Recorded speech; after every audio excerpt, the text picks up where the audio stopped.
Good morning. Good morning. Welcome back. Let's hit this record button.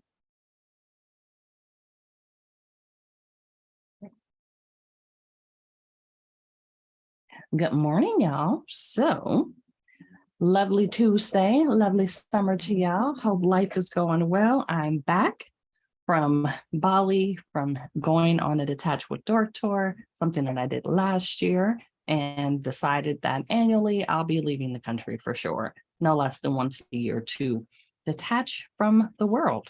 So today's topic, now that we are back on our Tea Talk Tuesdays, since I'm in a time zone where I can actually figure out what time it is and where I'm at and what I'm doing, just returning from the gym also, like as of today, right this minute, today and the rest of this month, we're really going to be exploring the benefits of disconnecting. So what that looks like and the various different types. So vacation, retreats, just taking time off, staycations, vacations, all the things. So what you can anticipate over the next couple of Tuesdays is various different types and really digging deeper into what are the different things that will be beneficial to disconnect from. How can you go about disconnecting? And then what are ways that it's going to be supportive to you so you can actually show up and do the things that you're here for in the first place?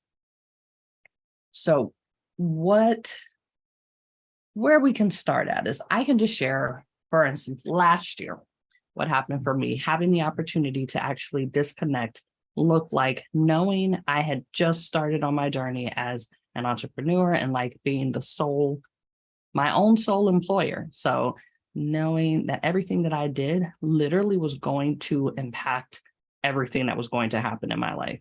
So if I didn't show up to work, if I did show up to work, those things were going to make a difference if I didn't promote or market or put things out there so that I would actually receive therapy clients, coaching clients, whatever the things were. Those were things that now became my responsibility. Whereas when you do work for someone else, you have the opportunity to make the rightful assumption that if you show up, they're going to pay you, whether you do your job or not. And that's a whole nother topic. But as long as you show up, you're going to get paid. When you choose to venture into the space of creating your own businesses or doing contract work, even your direct actions as an employee or as a self-employed person on, the business the quadrant of like how things go about work. So there's an employee, self-employed, business owner, and investor. The left side, which is employees and self-employed, we tend to work the hardest until you're able to move into a space on the right side of that quadrant, which looks like business owner or investor. All of the people need time off. All of the people benefit from being able to have a moment to really explore what it is they'd like to be reflecting on and how they'd like to go about doing it. Last year, being able to walk away at the time, my team, still a small team, but my team consisted of my current person who's been with me forever, Crystal, she's the best ever. So if you guys ever get somebody that's an amazing person and they like keep showing up, make sure you show your appreciation for them. She's been with me for years. And then at the time, I was fortunate to have someone who was interested in just learning a little bit more about business so that they could make a decision on whether or not they did or didn't want to have their own business.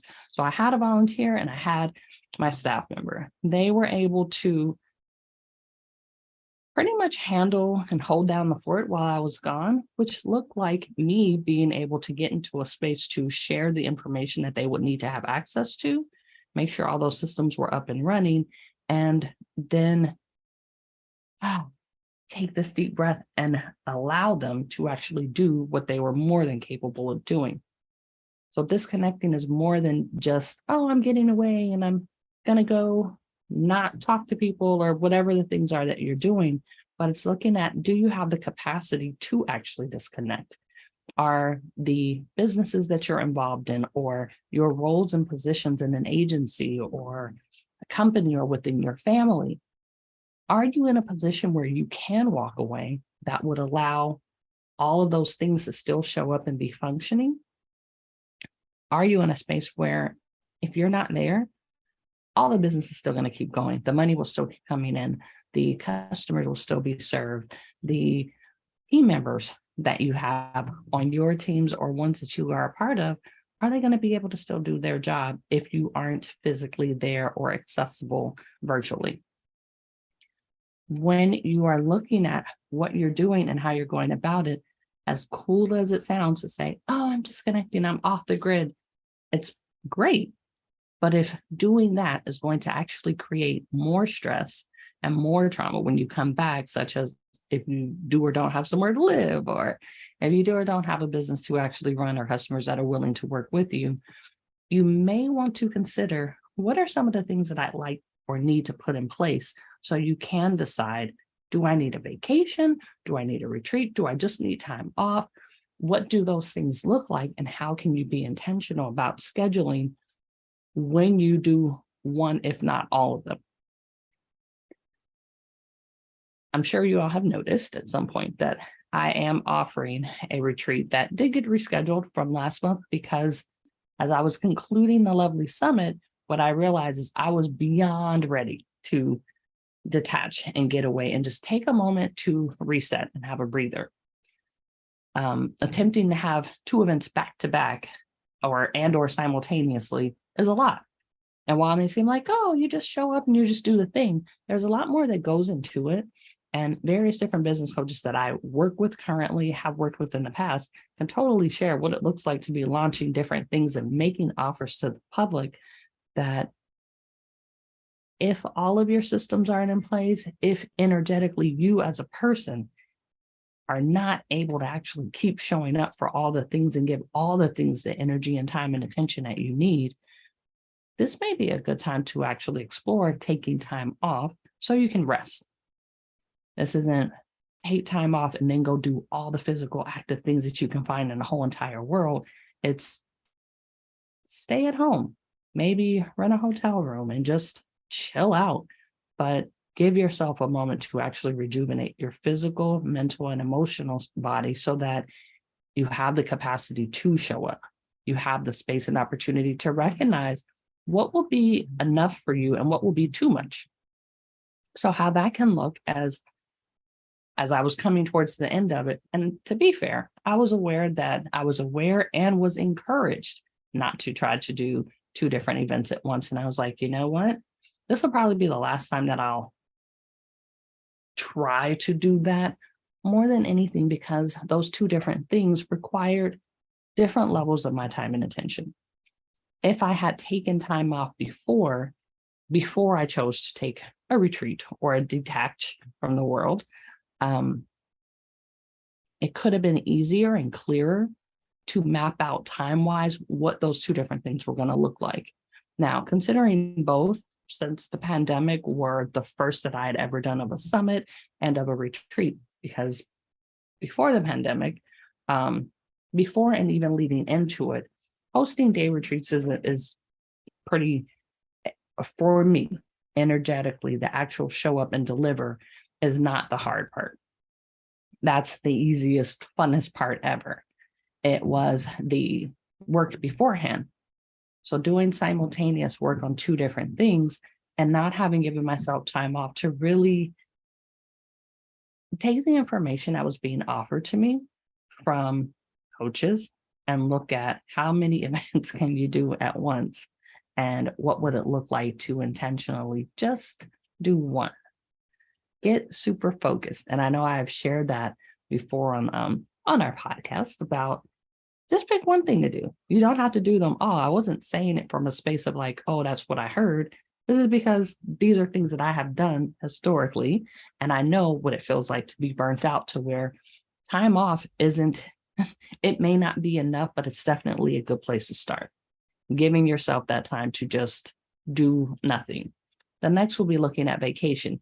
And as the weeks go on, I'll explore deeper into all of the different ways that you can be removed so you have the opportunity to come back and show up as the greatest version of yourself and do so intentionally. But a vacation, typically, I don't know about you all, and maybe it's just my family and people that I know, maybe it's a Midwest thing, I don't know. But every time we went on vacation when I was a child, we had every single day packed full of stuff to do. It was like nonstop, just keep going, keep going, keep going. When we would get back, we would be exhausted and then jump straight back into regular life. Literally, it would usually be like a road trip to the place. Maybe you get to sleep for that night. And then for 5 to 7 days straight, you're going to amusement parks, different things. And the thing is, all those things were fun. Like, when you look at energetically, you're doing all these things that are like keeping you at a heightened level. And you're like, yay, yay, yay. You're never coming back down and resetting so you can get back up there. You're just staying up here and just burning through it. Usually on a vacation, you probably took the vacation because you were actually burning out at school or work or whatever the things were. Since I was a child, my only for real job was to be a student and be a good daughter. I'm sure my parents have some ideas about how both of those two went. But we would go and do all the things and then take that road trip back. And the next morning, go straight to school, back to work, like nothing had happened. And then surprisingly, I didn't realize this as a kid, but as an adult, the fortunate opportunity to recognize we were freaking exhausted when we came back from vacation. People were like, you just came back from vacation. How come you're not rested? Well, to be fair, taking a vacation and packing every single day full of things to do, you didn't rest. You did take a break from what you normally do, and you got to have experiences and moments, which is pretty awesome, but you didn't actually take time off that would allow you to rest. Looking into the difference in retreats, fortunately, I can say when I first ever heard of a retreat, those were things that usually took like weeks, and it wasn't something that I even had the belief or concept that it could be available or possible for me, because every retreat, I don't know, in my 20s or things that I heard, it was usually people taking like weeks or months, like what would now maybe be called a sabbatical, which is another form of giving yourself time to disconnect, to where it's like, well, don't ever need to worry about those. Now there's the possibility of accessing just even a day retreat, which doesn't mean that you have to uproot your whole entire existence and do a different thing. But for a majority of a day, you take the time to not do the things you regularly do. Allow someone else to guide you through the process of showing up for you, intentionally pouring into you, and retreating from the things you normally do so you can come back and do them more intentionally. When you are not in a space that maybe a retreat or a vacation or just time off is enough, some folks take a sabbatical, or what could be considered, if you are an employee for sure, a leave of absence. You may take a leave of absence from school, from your work. These usually happen when you have gotten to a point where you have exceeded being able to function, where a weekend isn't enough anymore, where taking a week off doesn't really help because there's probably so many things that are backed up in your personal life that you spend the whole time just trying to catch up on those so you can then go back to work and be focused on how you can now catch up on things at work.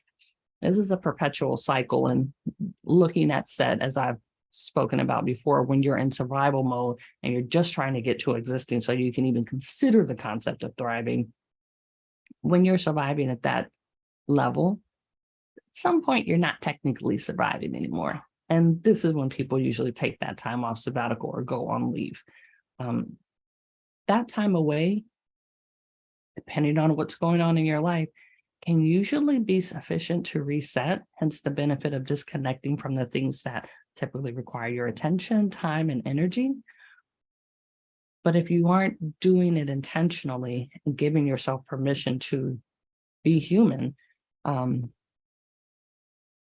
it can end up being time off and creating a bigger level of stress or problems just because you didn't have the opportunity to do what you needed to do or were set up for success to return back from those breaks. So some of the benefits of being able to disconnect is giving yourself the space and opportunity to gain new perspective, to allow yourself physically, mentally, emotionally, and any other leads that you can think of to rest, to go out of like if this is neutral, to get back to here, so you're not always functioning at like 100, 200, 300, and then having major crashes and then trying to get back to neutral, but to actually have the opportunity to step away from yourself, externalize yourself from your own life, and look at, what am I doing? And why am I even doing this? Does this even work with what I'm trying to do? How I'm spending my hours in the week? Is this lining up with how I actually, one, want to be making money, two, how I'd like to see my time being spent, three, being able to offer to the world what it is my real true gifts are in a way that I'm getting reciprocal, like a reciprocal experience from it. So that may look like the reciprocity of, I do this work, you compensate me this money. I do these services, these people get helped. However those things look, are those things happening for you? And if they're not, what you tend to find out is that the more time you fuck around, you'll find out that it's either working or not working. And if it's not working and you don't give yourself the time to be able to disconnect, it becomes a lot harder to actually get into a space of doing what is going to work for you, of spending your time making money in a way that's most supportive to you and actually your gifts to the world.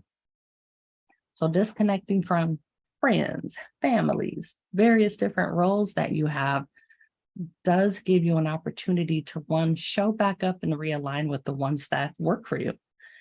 And to do so from a space of a cup full instead of the smoke that's left over in the glass because you've evaporated everything. And really it's just dust. It's like the little white edge of powder in the empty glass. And you're like, okay, guys, I'm ready. And they're like, how? This glass has nothing in it. And we just see the little water stain line because you maybe got hard water that you use to fill the cup.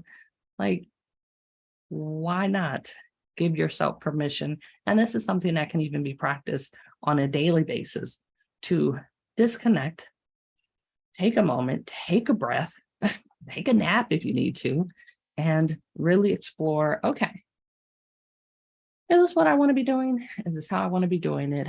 Is there a better way to go about it? From the conclusion of the summit that I did last month, I hope you all have been giving yourself permission to really embrace and explore what it looks like to embody your feminine energy. And this is women and men, children, all the people, all the things.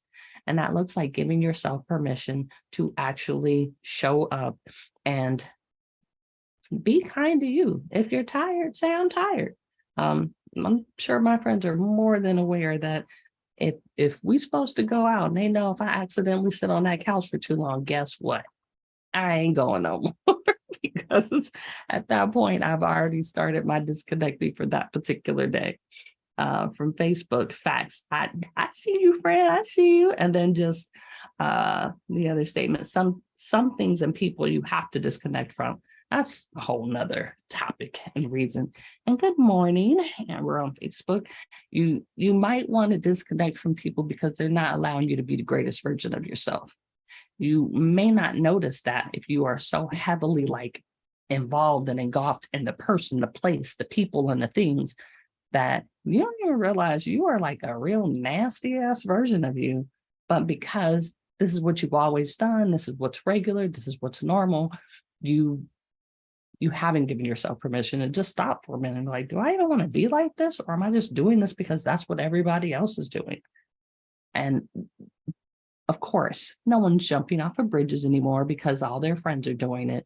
But what would it look like if you took a moment to just step back for a minute? Be like, you know what? I see you. I see what I think you got going on. And from my perspective and my lens, based on my experiences, I need to take a moment just to make sure that what I'm doing, saying, and being is allowing me the opportunity to show up as the greatest version of myself. And if it's not, let me see what I can work on for me. And if I'm still showing up that way, maybe I need to work on how I can make this disconnection a little more permanent until you can show up in a way that's supportive, that you feel good with. So as I kind of wrap this up for the day, the benefits of disconnecting more than anything, and I'm totally open to you all's opinions and experiences of it, minimally can just give you a moment to take a breath, to take a breather, to check yourself. Like, FAFO, fuck around and find out that you might be great if you actually took a break, took a nap, took some time away from some things, maybe didn't go as hard in the paint on things that you thought you needed to. To be fair, I'm still recovering from, I guess, the beginning of sciatica pain now, because going hard in the gym, I was like, of course I'm going hard, and I'm moving furniture because that's who I am and that's what I do. Well, guess what? My body was like, bing, or not. So I get to disconnect from the identity I attach to going extremely hard and getting the opportunity to explore, okay, what's a gentler version at this young, tender age I'm currently at that will be most supportive to me, still maintaining the physical health that I like, as well as, hey, I see you over there on Instagram, being able to make sure that I'm still able to function. So I'm over here lifting too many weights and moving too much furniture and mess around and accidentally throw my back out. Guess what? I can't do much of anything. And it's only so many times my awesome, amazing clients and folks that I coach with are going to be willing to embrace. Oh, so she's doing sessions laid out again, huh? How is that going to be supportive if I didn't take the time to disconnect to those beliefs, those thoughts, and then give myself permission to actually rest, to reconsider a different way of going about doing things? And I see you on Instagram. You definitely understand that part. Yes, it's like you're out here doing the most, and it looks great. It's beautiful. It's amazing for Instagram. Oh, I went hard. I lifted. I'm squatting and deadlifting at a certain age. Who would you be proving this to? Like, who, what, for, where, and why? If they're not paying you no money, why would you do that to yourself? Well, here we are. And feel free to disconnect anytime you like. Anything you want. I encourage people to disconnect from me if what I'm saying doesn't work. Because guess what? Energetically, nobody needs some stuff that's not meant for you. If what I'm saying doesn't connect or align, by all means, please free up the energetic space for the person that does. So that way you get what you need and what you want. Well, lovely, beautiful people out there. I am so happy to get back to you all and to be back on my Tuesday tea talks with y'all so that we can be out here creating freedom left and right. I will be seeing y'all next Tuesday. I'm going to go ahead and get my day going and started. I appreciate y'all for tapping in, and be on the lookout for some more cool things coming. And yeah, y'all have an amazing day now. Oh, hey, the late joiners on Instagram. I feel y'all. I miss y'all. I'm going to see you soon. Bye, y'all.